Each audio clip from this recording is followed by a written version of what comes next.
Shalom saudaraku, berjumpa kembali bersama dengan saya Pendeta Jakob Setio, masih dalam program Sapa Jemaat di Rumah.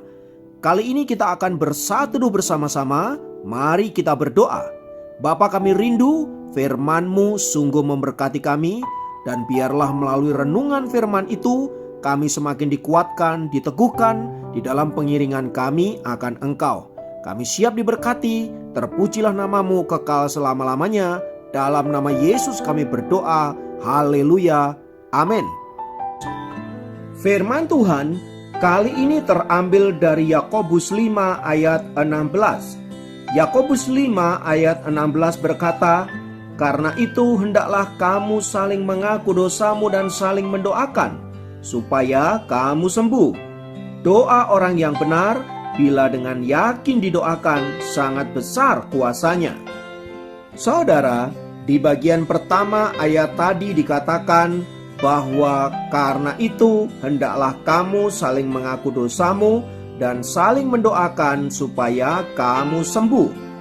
Ayat ini sepertinya memberikan kunci kelepasan dan pemulihan, yaitu dengan cara saling mengampuni. Artinya, tanpa pengampunan, kita tidak akan menerima kesembuhan dan pemulihan. Sebuah kisah menceritakan betapa pentingnya sebuah pengampunan agar dapat menerima pemulihan dan kelepasan. Seorang nenek yang tinggal di California mempunyai seorang menantu laki-laki yang sangat jahat. Selama bertahun-tahun, menantunya ini bersikap kejam terhadap anak perempuannya dan cucu-cucunya. Keluarganya sangat menderita karena perbuatan menantunya itu. Selama itu, nenek Kristen yang baik ini berdoa dengan tekun, tetapi tidak melihat hasil apapun dari doanya. Suatu malam ia menghadiri sebuah ibadah yang dipimpin oleh seorang pendeta yang bernama Joy Damson. Hamba Tuhan ini berbicara tentang pentingnya mengampuni orang-orang yang telah melukai hidup kita. Pendeta Joy Damson juga mengatakan pentingnya mendoakan orang-orang yang melukai kita dengan penuh kasih. Kita tidak bisa membenci seseorang sambil kita mendoakan perubahan orang itu. Itu artinya jika kita rindu melihat perubahan dan terobosan dari orang-orang yang kita doakan, maka mulailah dengan mengasihinya. Mendengar firman Tuhan yang disampaikan oleh pendeta Joy Damson itu, nenek tersebut tersungkur di bawah kaki Tuhan. Ia memohon belas kasihan kepada Allah karena selama ini dia telah menyimpan kemarahan, kebencian kepada menantunya tersebut. Nenek itu sadar bahwa ia tidak bisa terus-menerus terpenjara oleh perasaan marah, benci, dan dendam yang selama ini tersimpan di dalam hatinya. Sebelum engkau melepaskan semuanya itu, engkau akan tetap terpenjara dan engkau tidak akan pernah melihat mukjizat apapun di dalam hidupmu. Demikianlah pendeta Joy Damson menyampaikan firman Tuhan malam itu. Saat ia pulang, tepat pukul 11.30 malam, ia berlutut di hadapan Allah. Dia memohon pengampunan dan mulai melepaskan pengampunan juga kepada menantunya itu. Ia juga mulai mengatakan kata-kata berkat kepada menantunya dan kata-kata penuh kasih, menyebut nama menantunya secara berulang-ulang dan mengatakan, "Aku mengasihimu." Esok paginya, nenek itu dikejutkan oleh kedatangan menantunya laki-laki itu ke rumahnya. Hal itu tidak pernah diduganya sejak menantunya laki-laki itu pergi meninggalkan rumah beberapa waktu yang lalu. Menantunya itu menceritakan bahwa sejak pukul 11.30 malam tadi, dia masih dikuasai oleh dosa-dosa masa lalu. Namun demikian, ada satu kuasa yang menggetarkan jiwanya sehingga dia menyesali dosa-dosanya dan menyerahkan hidupnya kepada Kristus. Ia sadar bahwa selama ini dia tidak berlaku baik kepada istri dan anak-anaknya. Oleh sebab itu dia berlutut di bawah kaki nenek itu mohon pengampunan dan belas kasihan atas dosa-dosanya selama ini kepada istri dan anak-anaknya. Tak hanya itu, ia kemudian menghampiri istri dan anak-anaknya, berlutut di bawah kaki mereka, mohon belas kasihan dan pengampunan atas kesalahan-kesalahan yang selama ini ia lakukan. Nenek itu tidak pernah menyangka sama sekali bahwa hal itu akan terjadi.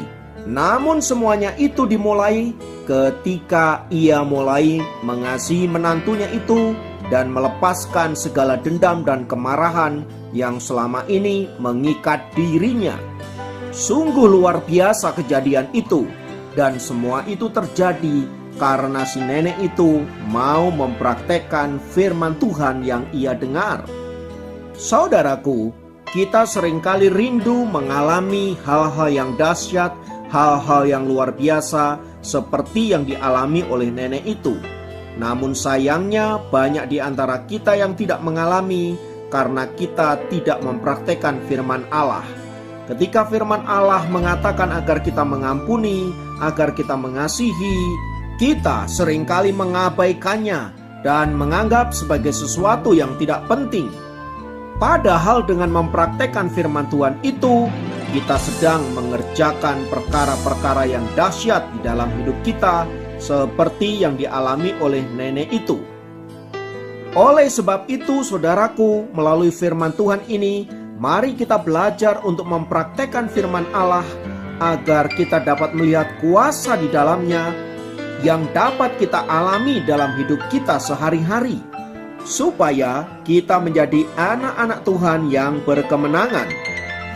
Kiranya Tuhan Yesus memberkati kita semua. Mari kita berdoa. Tuhan, kami naikkan pujian dan syukur atas anugerah-Mu. Firman Tuhan yang kami dengar sungguh sangat menguatkan kami semua, sehingga kami boleh menjadi anak-anak Tuhan yang berkemenangan. Ajari kami untuk senantiasa mendengar dan mempraktekkan firman ini, sehingga kami dapat melihat kuasa-Nya di dalam hidup kami. Terpujilah nama-Mu Tuhan, kekal selamanya. Dalam nama Yesus kami berdoa. Haleluya. Amin.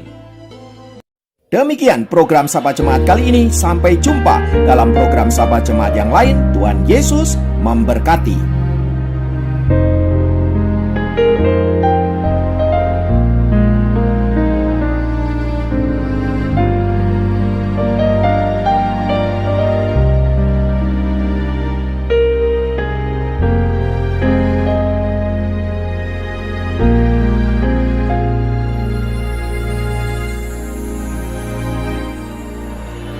Kehidupan di dunia tak semuanya indah, terkadang tak mengerti semua yang terjadi.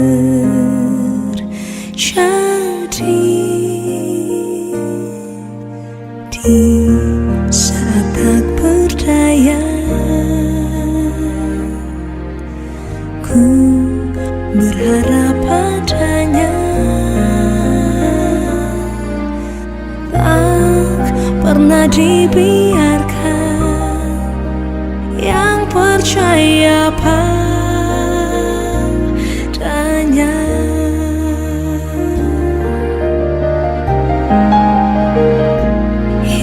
Yesus,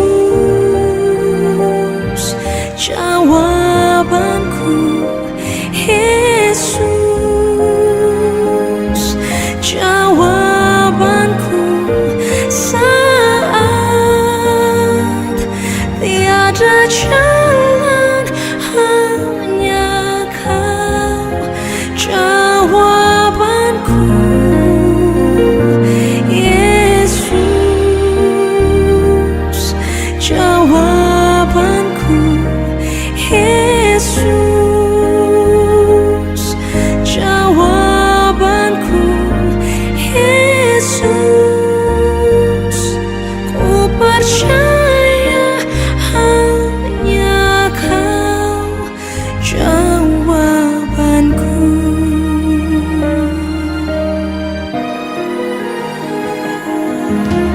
Di saat